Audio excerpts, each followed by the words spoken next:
The 12th Eastern Himalayan Naturenomics Forum 2024 reminded us that the third pole is the world's largest highland and one of the biggest reservoirs of glacier ice mass. It has 1/3 of South Asia's forests, 1/12 of the world's biodiversity that helps regulate global climate. However, due to climate change, temperatures are already rising here by 1.3 degrees Celsius, leading to glacial melt, desertification in 12% of land in the northeast, and shrinking perennial streams. Nestled within the third pole are the eastern Himalayas, which are facing diminishing forest cover, retreating glaciers, biodiversity loss, disruption of intricate river networks, and extreme weather events.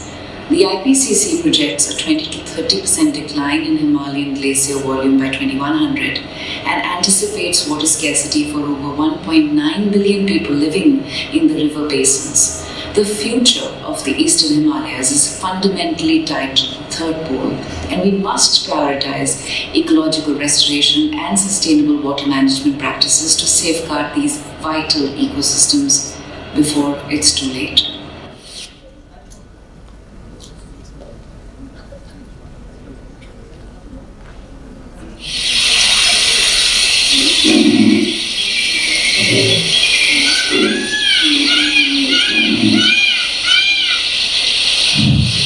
Greetings, esteemed guests. Thank you for the invitation to speak of the lives and hopes of those living on the fringes of the third pole, of those along the shores of the Bay of Bengal, lives interlinked with the mangroves in the Sundarbans, which is the mouth of the greatest of the rivers of the third pole, the Ganges, Brahmaputra, Meghna. The mangroves are the protectors and the nurturers of the people and of the land. Of course, as important as the Amazon rainforests and the Congo Basin in terms of environment, but far more in terms of lives saved. For 1.6 billion people are today facing the impact of glacial melts and climate disasters from the mighty Himalayas to our beloved land of Bangladesh and the mangrove forests of the third pole. Bangladesh, which is with its 170 million people on 148,000 square kilometers, 7th on the Global Risk Index, is highest on population impact. 50% of the land is submerged annually, facing the cascading impacts of the melting snows, rising sea level changes, and resultant salination. Founded 22 years ago, our organization Friendship Today reaches over 7.5 million people with direct services annually, focusing on saving lives, climate action, poverty alleviation, and empowerment. Our interconnected model weaves these priorities into and creates a resilient empowerment and empowered communities. From healthcare deliveries by our pioneer ship hospitals to education, skills training, entrepreneurship, and ensuring communities to understand and protect both environment and human values. For we realize only together can changes happen. What is safety and livelihood for communities if the very land you stand on is washed away because it's unprotected? Hence, Friendship started its mangrove reforestation projects. Today, the largest and longest standing private mangrove afforestation project in Bangladesh. The Sundarbans is the world's largest mangrove forest, a protector of life, livelihood, and land from ferocious and new and frequent cyclones and tidal waves which break away land and the forest.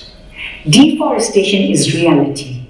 New lands are quickly taken up by people for livelihood. Every inch of land, protection vanishes away in today's needs. Hence, to ensure communities understand and have the time and ability to wait for the livelihood from the mangroves, we need to revisit with them the importance and ensure that the 5 to 6 years when no income comes to them from the land, they have some alternative livelihood possibilities.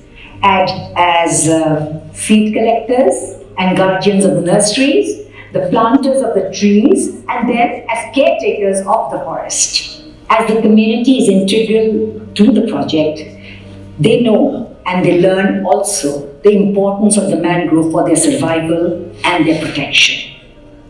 It is not for one man's interests. Its role is to create solidarity engulfing the whole community. Thus, only then, when life sprouts from the forests and each hectare brings 30 families' income of more than $3 a day, does livelihood restart from their mother, as they call the forest.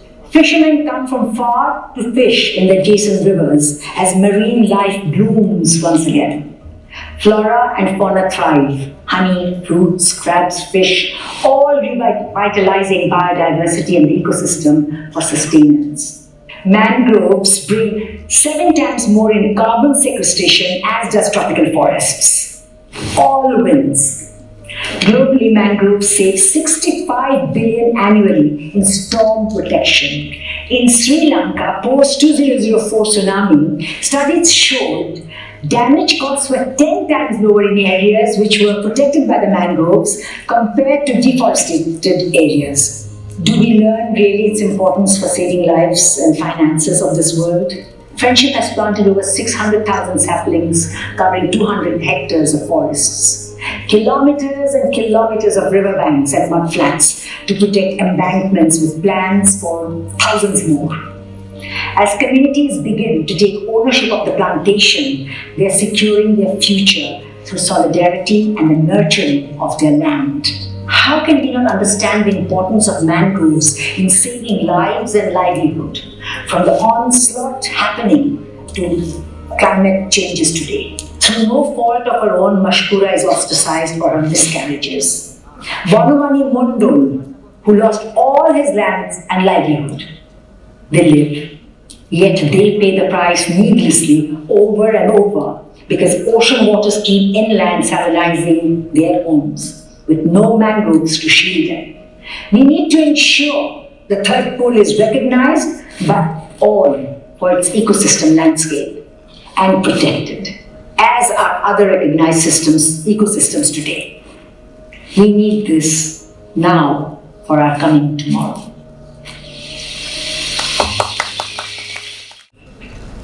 Good morning, ladies and gentlemen. Absolutely delighted to be here this morning. I have to firstly put on record thanks to Ranjit Bhartakur, Karishma, Ravi, and this complete team of Balipara Foundation. I don't know how they managed to get a very eclectic, knowledgeable, and very illustrious team of people together every time for subjects which actually require both their presence and their knowledge and their sustained effort to take it forward.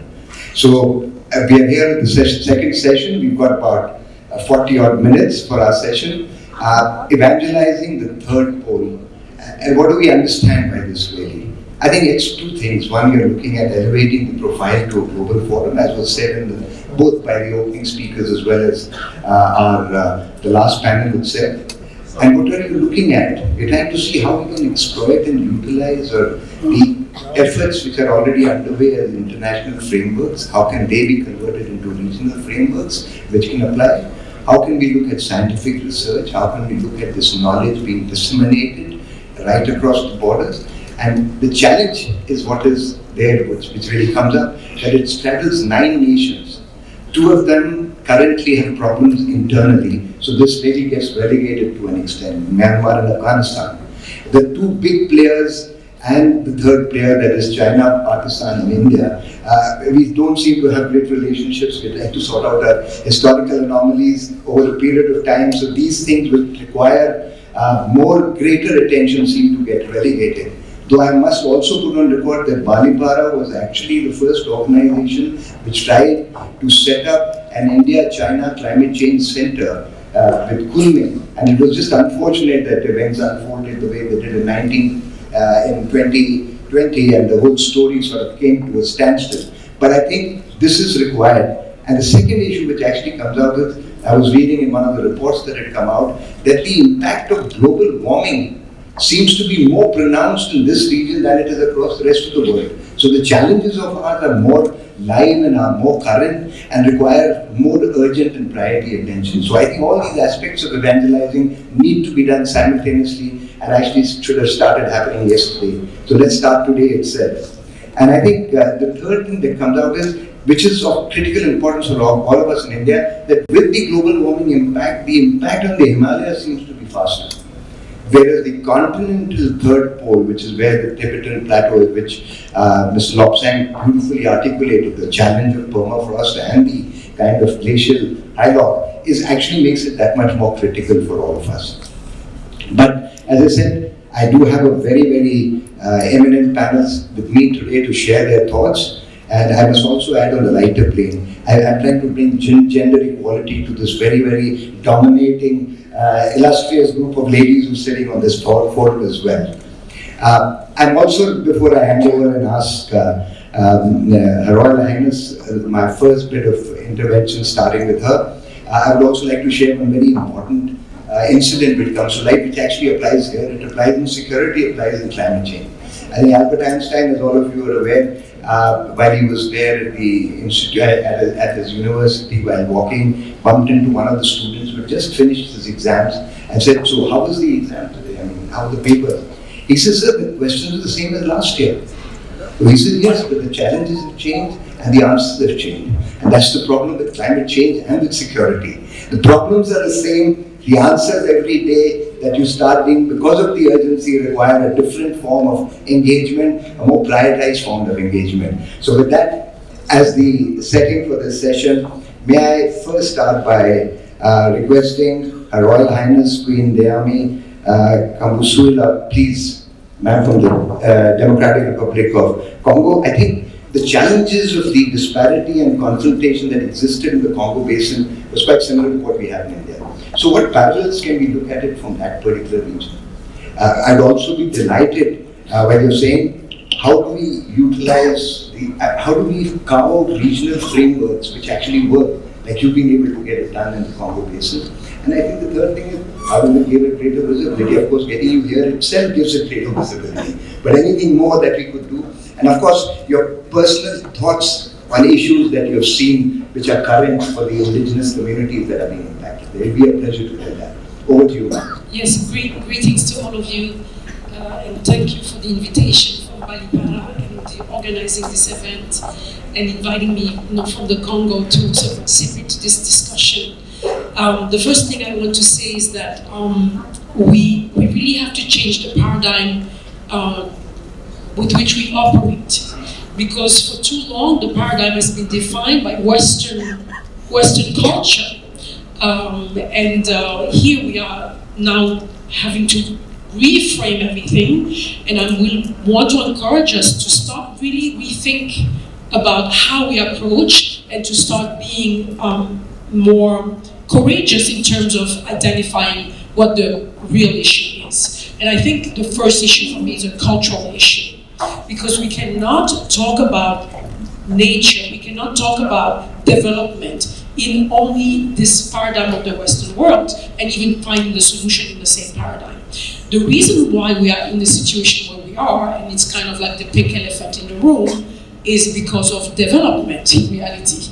And development based on the paradigm of the Western world. What is development? Development is to supposedly use the ecosystem that we have around us to provide for our needs initially, but then the Western paradigm goes further and says it's not just our needs, but it's our wants. And when you look at this kind of want economy, providing for our want economy, and the capitalism system means that it's ever increasing growth.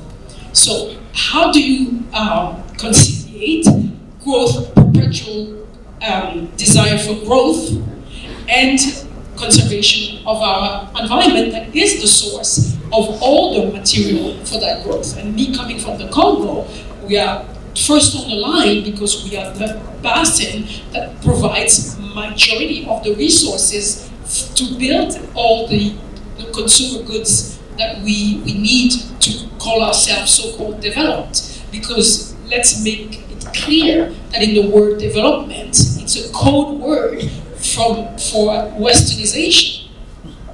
Westernization means we have to have a certain type of comfort, a certain type of housing.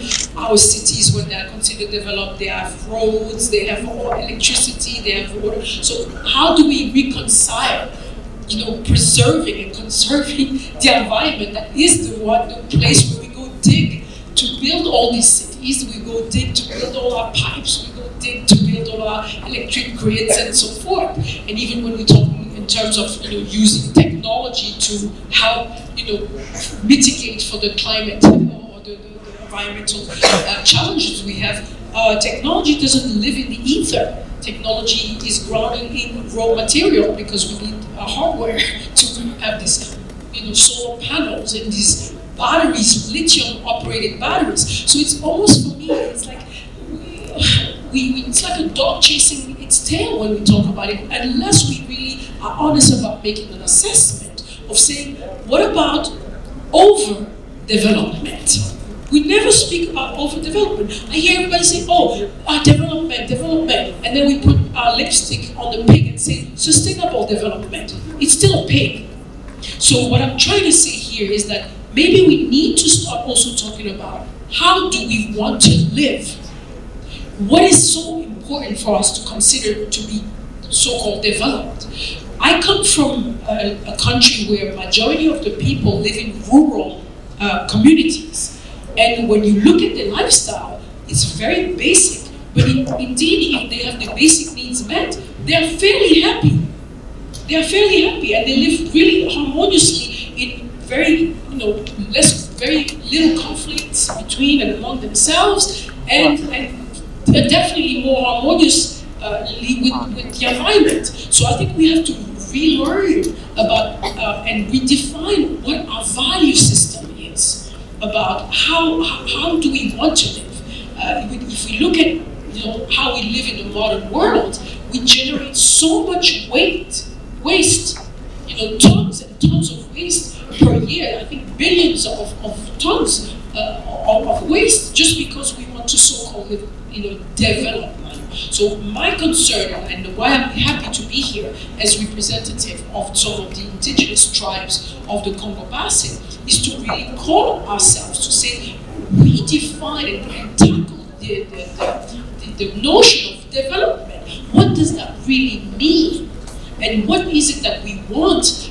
Because those are conflicting interests. You cannot protect nature and destroy it so that you can build cities or build villages or build more housing or build more railroads or build more electric grids. So for me, it's really a cultural paradigm shift that needs to happen. And so therefore, in the education, we need to include and we need to ask ourselves more questions. So this is why I'm here, and I'm here to encourage us collectively to break down the barriers also between us, because we need to have those conversations because we've been all victims of the same paradigm. Thank you.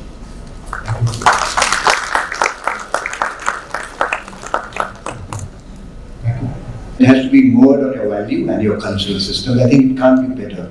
We've been inheriting this whole Western notion of what development means, high-rise buildings, and I want these massive roads. And we're actually going to suffer that because we're looking at this Char Dham road, which is going into our religious sites in this very, very sensitive and fragile ecosystem of the lower Himalayan belt. And that is really going to create more problems. We've had Kedarnath, and we heard what Dr. Bhushan talked about, the drops that have happened, and we then precipitate this action to be much faster. And I think, yes, your value system defines. If I'm happy in a small mud hut, which gives me the basic amenities, well, that's it. I want a smart city which looks like that. It doesn't have to be all the high-rise. Thank you very much, ma'am. And I think that really set the tone for this whole issue. Thank you. May I next please request Dr. Prabha Dhawan, who's the Director General of TERI. Ma'am, I think two things that we really need to look at. I think these international policy frameworks that have come up to play the Kunming-Montreal framework that has come in. How do we see its application and extension towards giving and utilizing those thought processes in the area of the third pole? How can we also look at certain amount of policy initiatives, some which have been set up? We are aware of the National Himalaya mission that is there. How do we see that being addressed? And of course, the third point that really comes out along with it is that with all these biodiversity focus that came up, including in the G20 by our Prime Minister, how do we see that being converted into a regional framework at the action level? Because you've always been translating everything into the action with Terry itself. Over to you, ma'am. Thank you so much.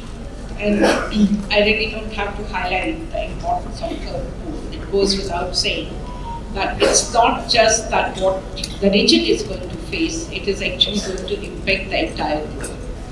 Because it is eco-fragile zone. And many times what happens is what comes to us free as nature, we don't value that. And that is exactly what is happening here. That it's blessed with so much of biodiversity, the area is fertile, and therefore it is that as if it's always going to remain. So it is not really, we are not putting what we have inherited. Now coming to what is happening at the global level, and of course the failure of COP29 is one such example, that we are looking at we are still looking at geographical boundaries. We are looking at what is there for me.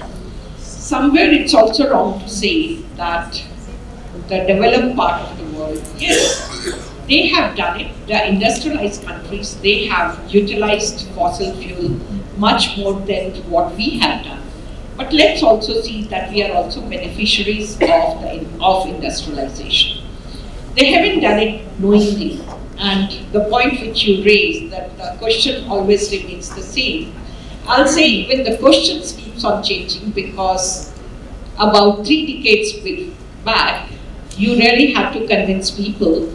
And I go back to the report which Terry brought in 1997, that was Green India 2047.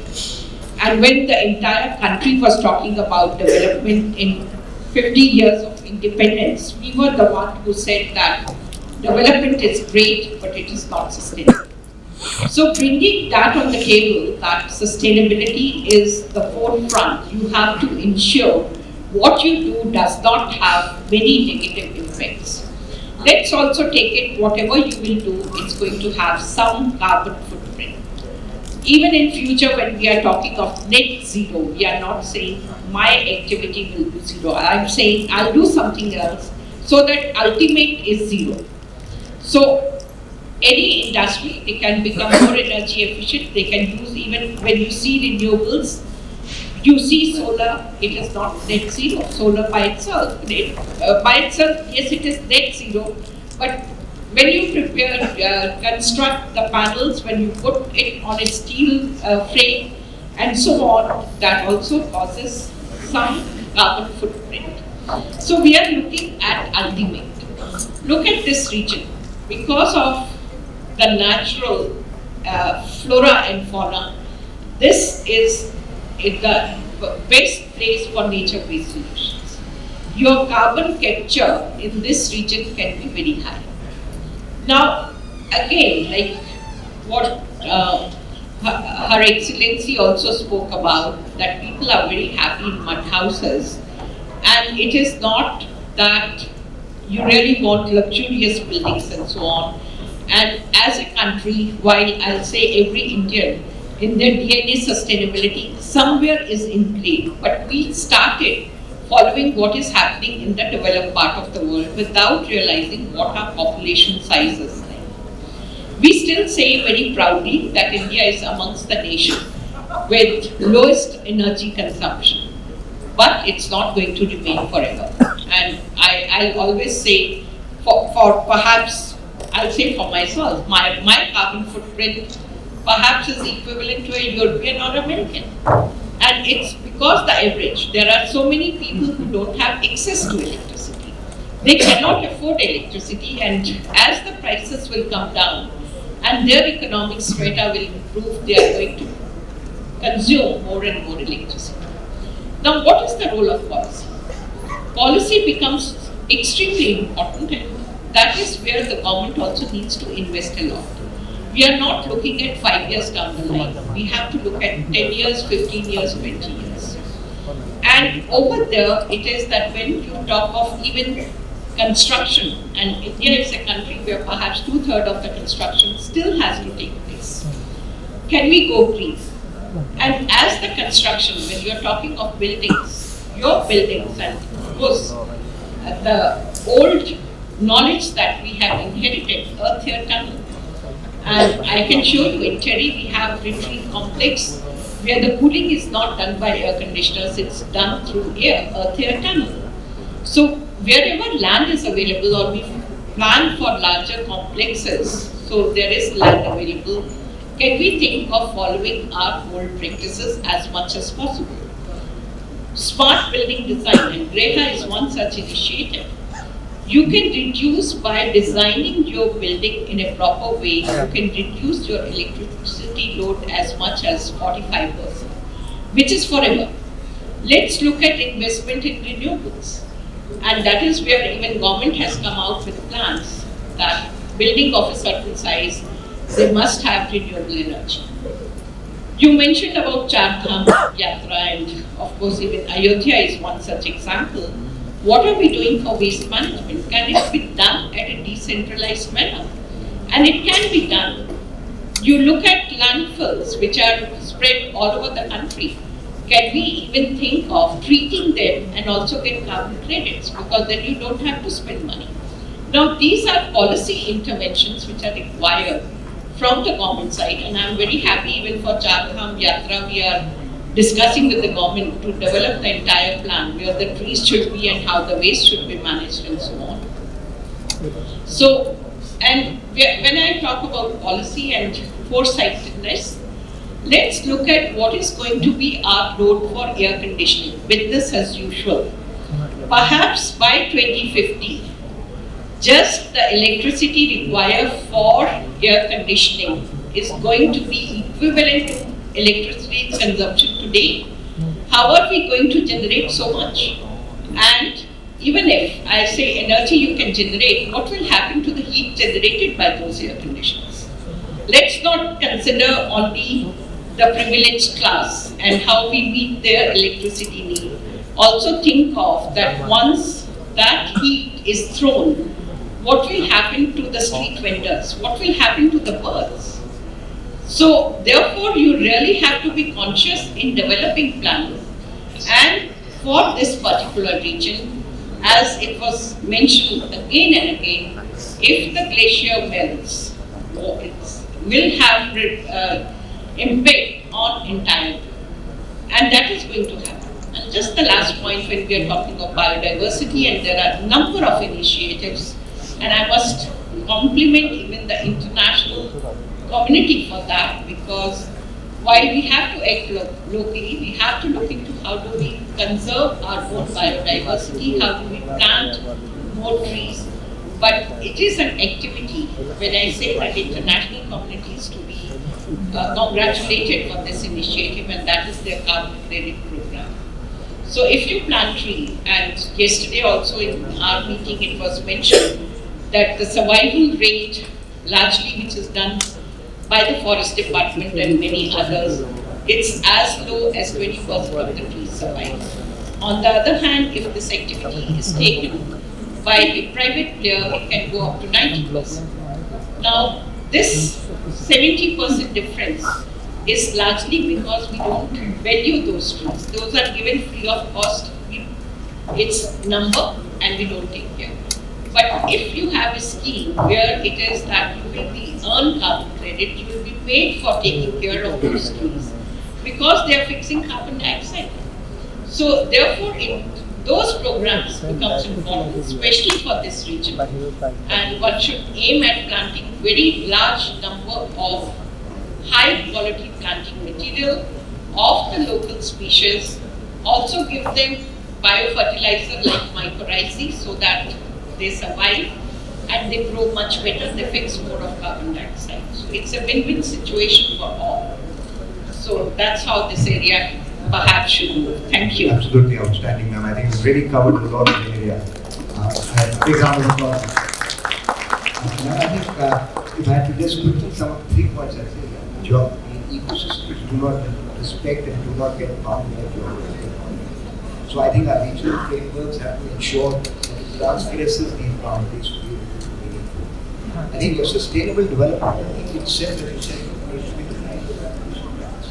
And if you bring that in, and I see development alternatives, the way they've been there for 20 years, what Terry is doing, there are enough examples today that are existing in our country. It just needs to be adopted at a much wider scale with a better, more focused methodology. The issue of nature-based solutions, I think, outstanding. I think policies have to be long-term and have to be all-encompassing. They can't just look at the specific area. If it's an infrastructure development, if it is construction activity, well, what happens to the sewage, what happens to the energy, what happens to the waste product, I think all those need to come out. And I think, lastly, what you said, which is very important, how do you incentivize these public schemes which the government puts in, so that they become meaningful and the results and efficiency and effectiveness is that much more higher. Absolutely outstanding, ma'am. I think great points which we can take forward, and thank you for sharing those insights.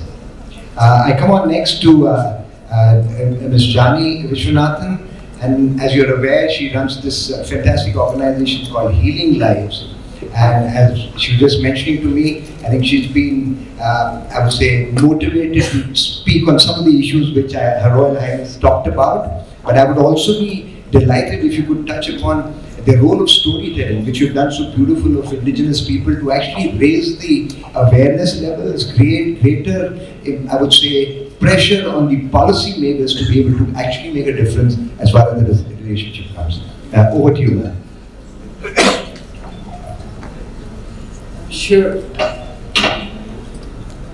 I'm sure you're all quite tired at this point, sitting for the last few hours. I was very keen to take up on a couple of points that the Queen made, because I completely endorse those thoughts, and unless we address those, we are just going to be doing this for the next 10 years. We're going to be sitting, discussing, talking, getting out of this room, and forgetting about it. There will be no change, or very little change. The first is, yes, the ecosystem was designed, or is designed globally, to cater to man's need, not his greed. And therein is the problem. And I'm not a technical expert like many of you are. Neither am I a geophysicist or an oceanographist or meteorologist or any ist for that matter. I'm a simple humanitarian, and I'm going to tell a small story, if you will allow me. It would do us good sometimes to get back to basics. And one story that comes to my mind quite often is this, and this is for all the young youth out there at the back. An American investment banker, it's always the Americans, isn't it, was at a small fishing village in Mexico, where he sees a small boat with one fisherman docking, pulling into the dock. And inside the boat, he sees excellent quality of yellowfin tuna. And he goes to the fisherman and he compliments him on the quality of his catch. He asks the fisherman, "How long does it take you to catch this fish? They're remarkably good." The fisherman says, "Not long, just a few hours." And he asks him, "Why don't you go out and catch some more?" And the fisherman says, "This is enough for the needs of my family." And then the American asks the fisherman, "What do you do in your spare time?" The fisherman says, "Oh, I have a very busy schedule. I wake up late, I fish a little, I play with my kids, I have afternoon siestas with my wife Maria. And in the evening, I stroll into the village where I sip wine and play guitar with my amigos. The American laughed sarcastically. He says, I am an MBA from Harvard. I can advise you. He tells the fisherman, you should spend more time fishing. And with the profits you make, you can buy a bigger boat. And with the profits you make from the bigger boat, you can buy a fleet of boats. Eventually, you will have so much money that you can open your own enterprise. But you will have to move from this village to Mexico City, and eventually to LA, and then to New York. And he says, your enterprise will become so big that you can cut out the middlemen, so you will be handling the production, the canning, and the distribution. The production, the processing, and the distribution. And the fisherman asks him, all right, how long is this going to take? The American says about 10 to 15 years. And then the fisherman asks him, and then what? He says, excitedly, this is the best part. When the time is right, you can float your company to the public, you can float an IPO, sell your shares to the public, and you can make millions. You'll be extremely rich. You'll be a multimillionaire. The fisherman says, and then what? He says, oh, and then you can retire, move to a fishing village, wake up late, play with your grandkids, walk into the village in the evening and play guitar with your amigos. Now, why is the story relevant? This is the quintessential example of the human mind. We just don't know when to stop. And the reason why we are sitting here at the crossroads is because of one thing only, and that is the human greed. And if you'll allow me a few more minutes. While I was growing up, my father hammered one thought into my mind as often as he could.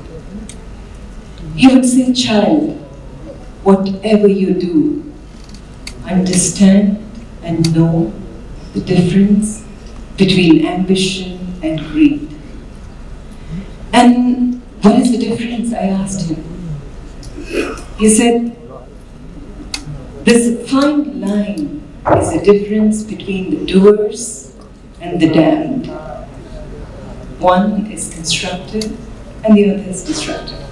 Now, ambition is the desire to explore limits of your own potential, to excel in everything that you want to. But this greed, on the other hand, is the desire to hoard and procure anything and everything, whatever the cost may be. Ambition can be fulfilled, unfortunately, greed cannot.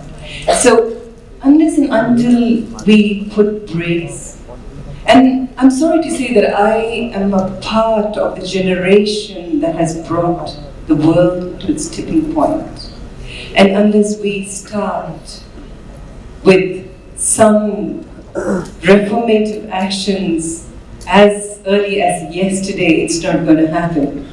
And another thing the Queen mentioned was waste. Absolutely right. We waste so much. And recently I saw a Netflix series. It was eye-opening and mind-boggling, to put it mildly.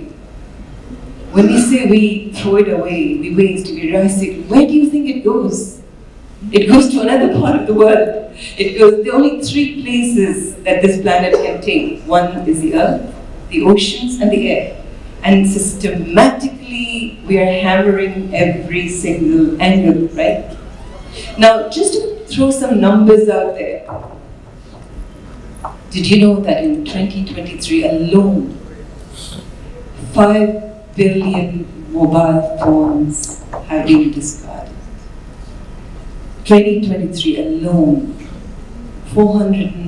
50 million tons of waste, 350 million tons of electronic waste, 100 million tons of garment waste. And the icing on the cake, and I could not even believe this number, and I had to double check it. 1 year, 22 billion pairs of shoes have been discarded. It's going into landfills, we're polluting the oceans, and one of those images still strikes me, that the lady, she pulled out a fish, cut it open, you see pieces of plastic. Actually, the fish vomited plastic. It is disgusting. Pardon me, it is, the planet is meant for all species to live together. We do not have a right to hijack it for our own needs and greed. So, all I can say is that I work at the grassroots. I do not understand or care about statistical data and numbers, because that is not the symptom, that is not the cause. It is just a compilation of the result. What we need to do is start from ground up, and that's the only way I know. We visit villages, and like one of the panelists earlier said, you need to reach out to the grassroots level to make them understand. There's a huge gap between what COP does, or COP understands and COP finalizes, and what's filtered to common man, right? And talking of COP, what is COP? Initially I was excited because I didn't know the full form of the name. I thought it was some climate COP police who were monitoring people to do the right thing. I was pretty surprised. It just meant Conference of Parties. COP28 in Dubai, all the countries that matter took a pledge to transition away from fossil fuels. Fast forward 1 year, the emissions are up by 1%. What have we gained and what have we learned? Basically, apparently nothing. I think history repeats itself because we are unable to learn the lesson, and that's the best teacher. Thank you all. I don't want to take too much time. I hand it over. I think, Jani, thank you very much. I think by telling that story, she told you the strength and the dynamic capacity of storytelling. I think when you tell stories, it gives the message much more meaningfully to everybody, not only to people sitting there, but I think across the world. And I think she does that with the medium of film as well, where she brings this out and leaves it. Thank you very much. And I think in that whole storytelling, she's highlighted everything. Sustainable development, what is happiness? If this is what is happiness, then do I need to do what I have to do? And I think the greatest thing that happened with COVID, the only positive of COVID, other than all the negatives, was that it actually made you relook at yourself and the lifestyle that you wanted. And is that the right way you want to go ahead? And I see a large number of the younger generation has taken a great balance between work life and the balance between what needs to be achieved and what they want in their happiness function. Thank you very much. With this I come to the last member of my panelists. हमारे साथ आप सब जानते हैं रूमा देवी जी हैं, एक entrepreneur हैं जो राजस्थान के उस इलाके में उन्होंने विमेन को एम्पावर ऐसे किया है कि उनकी खुद की ज़िंदगी, उनकी फैमिली की ज़िंदगी और किस प्रकार से उसका इम्पैक्ट पूरी सोसाइटी पे पड़ा है। तो लोग कहते हैं कि बेंचमार्क की बाड़मेर के उस छोटे इलाके से ये हार्वर्ड के अंदर और यूएस के अंदर जाकर इसने अपने झंडे को ऊपर फैलाया है। और किस प्रकार से ये विमेन एम्पावरमेंट अगर जो हमारे देश की वो एकदम सभ्यता के अंदर है कि अगर वो लेडी या औरत वो चीज़ ठान ले तो वो किस प्रकार से पूरे दुनिया के अंदर तहलका मचा सकती है। वो हमने सुना 8 वीक के अंदर जो कार्रवाई हो रही है, जो मैंने बाकी जो लेडीज़ जिन्होंने पहले बोला है। तो रूमा देवी जी, आपसे मेरा 2 ही सवाल है। जिस प्रकार से आपने उस अपने इलाके के अंदर ये इंडिजिनस कम्युनिटी के अंदर कल्चरल जो हमारे जो बंदिशें थी उनको किस प्रकार से आपने तोड़ा कि जाकर आपने उन लड़कियों को, उन औरतों को इकट्ठा किया, उनसे एक ऐसा सिस्टम बनाया जिससे वो कलेक्टिव इकोनॉमिक डेवलपमेंट हो, जिससे मतलब उनके घर पे और उनके पूरे ऊपर फ़र्क पड़ेगा। किस प्रकार से हमारे जो ये थर्ड पोल के इलाके में, उस प्रकार से जैसे आपके वहाँ पर इतनी इंडिजिनस लोग वहाँ पर हैं, यहाँ पर भी ये इनकी वस्त्रकला, इनकी सजावटी वस्तुएं, इनकी विधियाँ, इनकी आर्ट और कल्चर, किस प्रकार से इसको हम हार्नेस कर सकते हैं। आपके एक्सपीरियंस से हम कुछ लेसन ले सकेंगे जो हम यहाँ पर इस्तेमाल कर सकेंगे। आप over to you ji. Hello, सभी को नमस्कार। वैसे मैं पश्चिमी राजस्थान बाड़मेर से हूँ और बाड़मेर पूरा डेजर्ट एरिया है, रेत की टिब्बों के बीच में, इधर पहाड़ है उधर रेत है।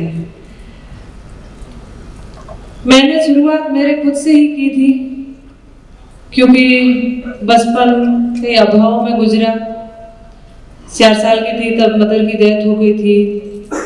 उसके बाद में घर की जिम्मेदारी और पानी की वहाँ पे बहुत कमी थी, तो ज़्यादातर टाइम मेरा पानी लाने में ही गुजर जाता था। मेरे पास में बैलगाड़ी होती थी और बैलगाड़ी से मैं पानी लाती थी, और जब भी टाइम मिलता तो दादी के साथ में बैठ के कसीदाकारी का काम है वो सीखती थी। 8वीं में मेरा स्कूल छूट गया। 16 साल की उम्र में शादी हो गई। शादी के बाद भी घर की आर्थिक स्थिति ठीक नहीं थी क्योंकि मेरी जो एजुकेशन थी वो 8 तक थी और मेरे हस्बैंड की 5 तक। तो ऐसा कोई हमारे पास में रोजगार नहीं था जिससे हम आसानी से घर चला सके। शादी के 1.5 साल बाद में जब मेरा फर्स्ट बेबी हुआ तो उसको सांस लेने में प्रॉब्लम थी, अच्छी मेडिसिन की जरूरत थी, हॉस्पिटल की जरूरत थी, लेकिन हम नहीं ले जा पाए, उसको नहीं बचा पाए। तो उस समय लगा कि जिंदगी में जी के क्या करना है, कि नेगेटिव विचार आने लगे कि जिंदगी जीनी ही नहीं है। लेकिन फिर लगा कि इस तरीके से जिंदगी से हार मानने से अच्छा मैं कुछ काम करूं। लेकिन एक कम पढ़ी लिखी महिला जो गांव में रहती है, घूंघट में रहती है, वो क्या करेगी? कोई आइडिया नहीं था कि मैं क्या करूंगी, लेकिन मैंने ये ठान लिया मैं कुछ करूंगी।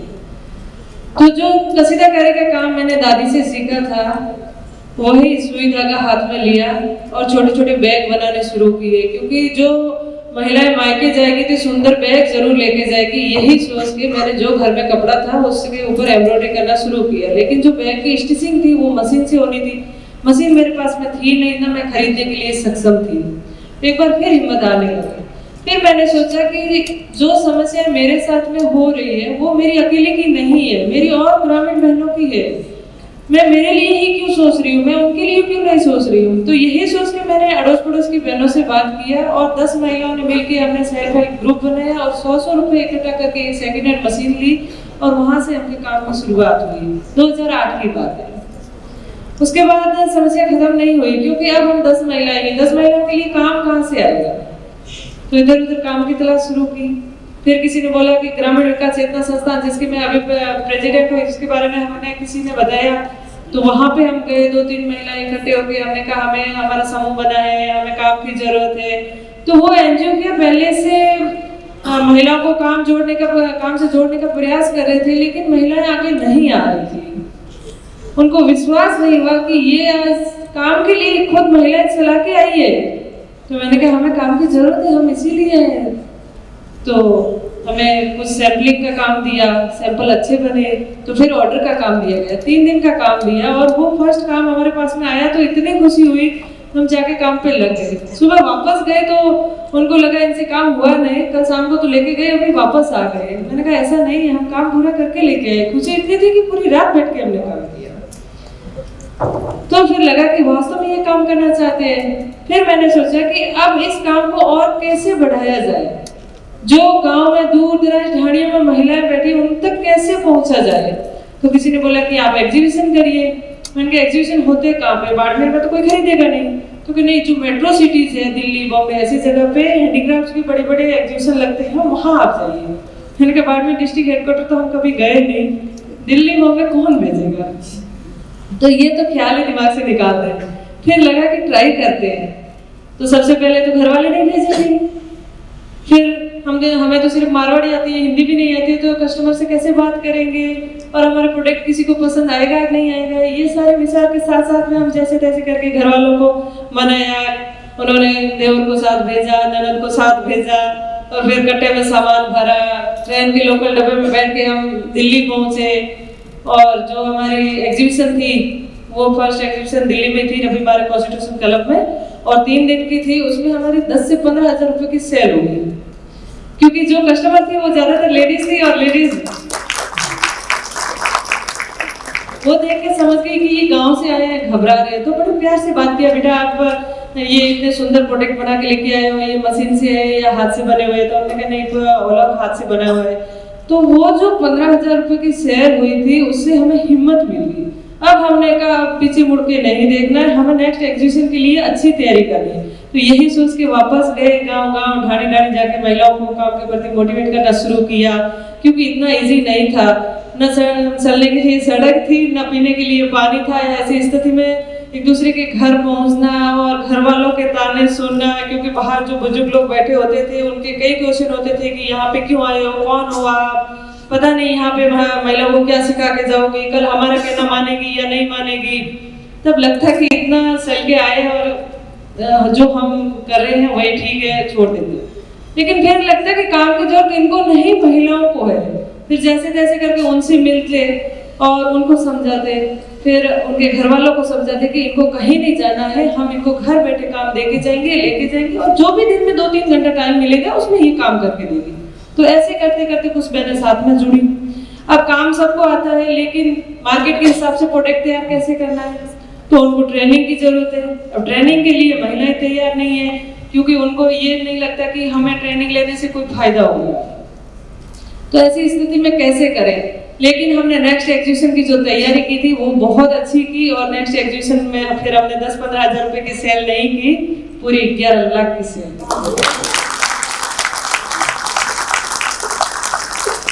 उसके बाद में हमने होम फर्निशिंग के आइटम बनाने शुरू किए, जैसे bed cover, curtains, cushion cover, table cover, mat, runner. फिर हमने सोचा क्यों ना हम पहनने के लिए कपड़े बनाएं जो ज्यादा लोग खरीदेंगे, ज्यादा बहनों को काम मिलेगा। यही सोच के हमने अलग अलग जगह से फैब्रिक सोर्स करना शुरू किया, जैसे टसर से मूंगा, मटका, चंदेरी, मैसूरी, सब फैब्रिक लेके उसके साथ में साड़ी, कुर्ती, दुपट्टे ये बनाए। लेकिन बनाने के बाद में ये पता चला कि एप्लिक में पहले किसी ने प्रोडक्ट ऐसे पहनने के लिए बनाए नहीं, और पहना हुआ कैसे लगेगा ज्यादा लोगों को समझ में नहीं आ रहा है। लेकिन इसको कैसे लोगों तक पहुंचाऊं? तो किसी ने बोला फैशन शो करिए। मैंने कहा हम क्यों फैशन शो करें, फैशन शो तो डिजाइनर लोग करते हैं। मतलब दिमाग में ऐसा था कि छोटे कपड़े पहनना ऐसा फैशन शो होता है, हम क्यों फैशन शो करें। तो एकदम से मना कर दिया। फिर किसी ने बोला कि नहीं, हेरिटेज फैशन शो कर सकते हैं। तो मैंने कहा ठीक है, ट्राई करते हैं। लेकिन एक गांव के आर्टिजनों को फैशन शो का मौका कहाँ मिलेगा। काफी कोशिश के बाद में राजस्थान में, जयपुर में राजस्थान हेरिटेज वीक हो रहा था, वहां जाके हमने रिक्वेस्ट किया कि हमें फैशन शो करना है। तो उन्होंने भी यही बोला कि रोमा जी यहाँ पे बड़े डिजाइनर्स लोग हैं, अवार्डी लोग हैं, वो आ रहे हैं, आप कैसे फैशन शो कर पाओगे। लेकिन वहां मैंने जिद किया, वहां से मौका मिल गया। लेकिन वास्तव में प्रॉब्लम ये थी, जो डिजाइनर्स आ रहे हैं, बीबी रसेल, हेमंत त्रिवेदी, अब्राहमन ठाकुर, उनके साथ में हमारा कलेक्शन क्या बनाए हम, न कोई कलर का आइडिया था, न कॉस्ट्यूम डिजाइन का। तो फिर हमने सोचा कि हम और बड़े हैं जिसे हेल्प मांगते हैं। तो हमने बोला कि इसमें आप हमारी हेल्प करिए। तो उन्होंने भी यही बोला कि रूमा जी ये आपका लेवल नहीं है, आप जहाँ फील्ड में काम कर रहे हैं वही आपके लिए बेटर है, ये जिद आप छोड़ दीजिए। बड़ा दुख हुआ, रोना भी आया। मैंने कहा हेल्प करने वाला कोई नहीं है, लेकिन ये फैशन शो मैं जरूर करूँगी। जैसा मुझे समझ में आया, कॉस्ट्यूम डिजाइन किया, कलर थीम लिया, मेरा कलेक्शन तैयार किया, और जब रैंप पे गए तो सारी ऑडियंस और वही डिजाइनर सबको पसंद आया। और वही डिजाइनर बाड़मेर पहुंचे, नेक्स्ट शो के लिए अपना कलेक्शन है वो बाड़मेर से बनाया। उसके बाद में ट्राइब्स इंडिया की गुडविल एम्बेसडर रही, और ट्राइबल आर्टिजनों के लिए हमने अलग अलग स्टेट में फैशन शो ऑर्गेनाइज करवाए, और डिजाइनर ऑफ द ईयर का अवार्ड भी मैंने जीता। उस दिन मुझे ये समझ में आया कि जब भी हमारे सामने कोई समस्या आती है, उसको अगर पॉजिटिव वे से सोचे तो ये लगता है कि वो समस्या हमें कुछ नया सिखा के गई है। अगर उस दिन वो मेरी हेल्प कर देते कॉस्ट्यूम डिजाइन में, तो मैं डिजाइनर कभी नहीं बन पाती। तो मैंने कहा जो सीखना है हमें खुद को सीखना है और खुद को करना है। तो उसके बाद में हमने सोचा कि हम नेशनल लेवल पे तो कर ही ले रहे हैं, क्यों ना इंटरनेशनल लेवल पे हम एग्जीबिशन करें, जिससे हमारी और बहनों को काम मिलेगा। तो यह सोच ही रही थी, उसी टाइम मेरे पास में मेल आया जर्मनी से, हिम टेक्सटाइल करके एक फ्रैंकफर्ट वैसे में बड़ा एग्जीबिशन होता है वहाँ से, कि हमने इंडिया से मात्र एक एनजीओ को सिलेक्ट किया है जिनको हम फ्री ऑफ कॉस्ट बूथ दे रहे हैं। खुशी का ठिकाना नहीं था कि बाहर के लिए सोचा था, लेकिन सीधा जर्मनी जाएंगे। तो उस समय वेदर कैसा है, खान पान कैसा है, क्योंकि मैं प्योर वेजिटेरियन हूँ, तो मुझे वो लगा। तो किसी ने बताया कि अभी दिसंबर का महीना है, तो कपड़े इस तरीके के लेके जाना, खाने पीने का कुछ सामान साथ में लेके जाना। तो मैं तो आटा सब्जी सब साथ में लेके गई, वहां जाके रोटियां भी बनाई, वहां के लोगों को भी खिलाई। और उन्होंने बोला कि हमने फर्स्ट बार ताजी ब्रेड खाई है, मुझे इतना अच्छा लगा कि अच्छा मैं साथ में लेके आई। तो जो जर्नी का मेरा एक्सपीरियंस था बहुत अच्छा रहा। उसके बाद में हमने सिंगापुर एक्सपो किया, फिर Paris, London, US, Dubai, Sri Lanka, काफ़ी जगह पे हमने फैशन शोज किए, एग्जीबिशन किया। और इसके बाद में हमारे साथ में कुछ संस्थाएं जुड़ी, जैसे कंसर्न इंडिया फाउंडेशन, एडलवाइज, तो उन्होंने हमारे गांव में हेल्प किया महिलाओं को ट्रेनिंग के लिए। तो महिलाओं को वहाँ पे घरों के बीच में ही हमने ट्रेन किया। पहले उनको स्किल की ट्रेनिंग दिया, फिर डिजाइनिंग की, फिर मार्केट से लिंक करवाया, एक्सपोजर करवाया, एग्जीबिशन में उनको खुद को भेजा। ऐसे करते करते जो 10 महिलाओं से शुरुआत हुई थी, आज 50,000 से ज्यादा बहनें हमारे साथ में जुड़ी हुई हैं। इस बीच में कई अवार्ड मिले, क्योंकि मुझे आइडिया नहीं था कि सबसे छोटा माने जाने वाला सुई धागे का काम करने से कोई अवार्ड भी मिलता है। जब फर्स्ट बार कलेक्टर साहब के हाथों से अवार्ड मिला तो इतनी खुशी हुई और लगा कि ये सिर्फ अवार्ड नहीं है, ये नई जिम्मेदारी है, मुझे और अच्छा काम करना चाहिए। उसके बाद में महामहिम राज्यपाल जी के हाथों से और जब राष्ट्रपति जी के हाथों से नारी शक्ति पुरस्कार मिला तो कोई खुशी का ठिकाना नहीं था। क्योंकि दिल्ली जाते हैं, दूर से राष्ट्रपति भवन देखते, लेकिन अंदर जाके सम्मान लेंगे उन्हीं के हाथों से। नेक्स्ट डे प्रधानमंत्री जी के साथ में एट होम प्रोग्राम में लंच करना, तो ये सारी चीजें हमारे लिए बहुत मायने रखती है। और ये देख के और लोगों को हिम्मत मिलती है कि रूमा जी कर सकते हैं तो हम क्यों नहीं। और वो अवार्ड मैं सिर्फ मेरा नहीं मानती, मेरी जो 50,000 महिलाएं हैं, बहनें हैं, उन सभी का। ऐसे ही एक दिन केबीसी से कॉल आया कि हम सोनी चैनल से बोल रहे हैं और आपको केबीसी में इनवाइट कर रहे हैं। तो नाम तो सुना था मैंने कहा केबीसी, लेकिन देखा नहीं था कभी। मैंने कहा मुझे क्यों कॉल करेंगे, ये जरूर फेक कॉल होगा, क्योंकि वो तो पढ़े लिखे लोग होते हैं, क्वेश्चन आंसर होते हैं, वो जाते हैं। तो फिर उनका नेक्स्ट डे वापस कॉल आया कि हम सोनी चैनल से ही बोल रहे हैं और हमारा जो फ्राइडे को स्पेशल शो होता है जिसमें हम कर्मवीर अवार्ड देते हैं, और इसीलिए हम आप जो अच्छा कार्य कर रही हैं इसके लिए हम आपको इनवाइट कर रहे हैं। तो फिर मैंने कहा आप मेल करिए। उनका मेल आया, फिर उनकी टीम पहुंची, 5 दिन वहाँ पे शूटिंग चली और फिर हमें बॉम्बे बुलाया। एक पूरा दिन अमिताभ बच्चन के साथ में रहने का मौका मिला, शूटिंग चला। और उसके बाद में जो केबीसी में जब स्टोरी आई तो काफी लोगों को पता चला और उससे मोटिवेट होके काफी महिलाओं ने अपना कार्य शुरू किया। तो ये देख के बहुत खुशी होती है कि हम ये कर रहे हैं वो ठीक है, लेकिन हमें देख के और लोग करें, ये सबसे इम्पोर्टेंट है। बहुत अच्छा लगा आपकी ये सुन के। और मेरे को ये बताना चाहिए कि जो मैनेजमेंट स्टूडेंट्स जो पीछे बैठे हुए हैं, यू हैव टू लर्न की पॉजिटिव अप्रोच से, and there mother is the necessity of invention. She found the upward and downward linkages. She established a marketing and a business visibility program and then made sure that she's taken it to the international level. So everything is possible. Roma ji thank you. आपकी जो story है इतनी inspiring है।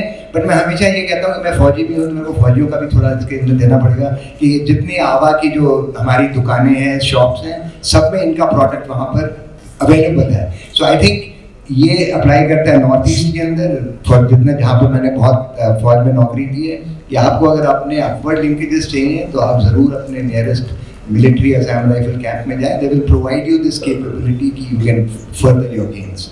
But at the end, we've really overshot the time. I would have asked question answers, but we leave it for the interaction afterwards. But can I just ask for just 30 seconds, ki anything specific that you would like to leave as a thought for people where you're looking at sustainable development, culture, biodiversity, anything, one small short sentence which you can leave it. We'll start from you.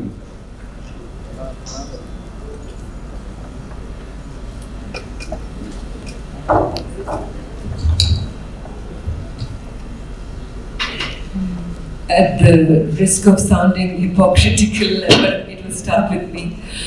I will say that we should definitely start consuming less of everything except food, of course. But everything,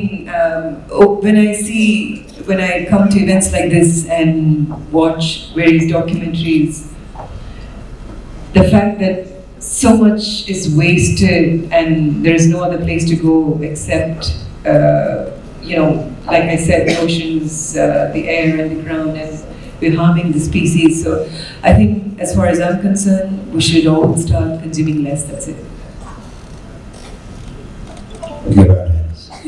Yes, very difficult to summarize in 30 seconds, but I will try.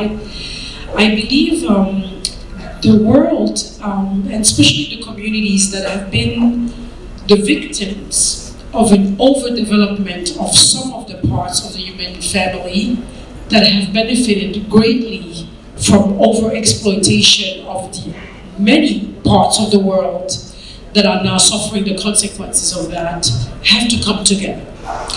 We have to come together, mainly Africa, Asia, and the Americas, especially South Americas, have to come together to start redefining the terms of engagement of our economic systems and all systems that sustain that economic system. And we really have to redefine what we want in terms of corrective measures so that we can also have access to at least fulfilling our basic needs and also have some kind of collaboration to ensure that we're going to make some kind of alteration to the fact that the hoarding nations have to also start taking accountability, and also not only taking accountabilities but accompanying the restoration and restructuration of this economic system that is extremely extractive and damaging. So that's what I would say. Thank you very much, ma'am. Thank you very much,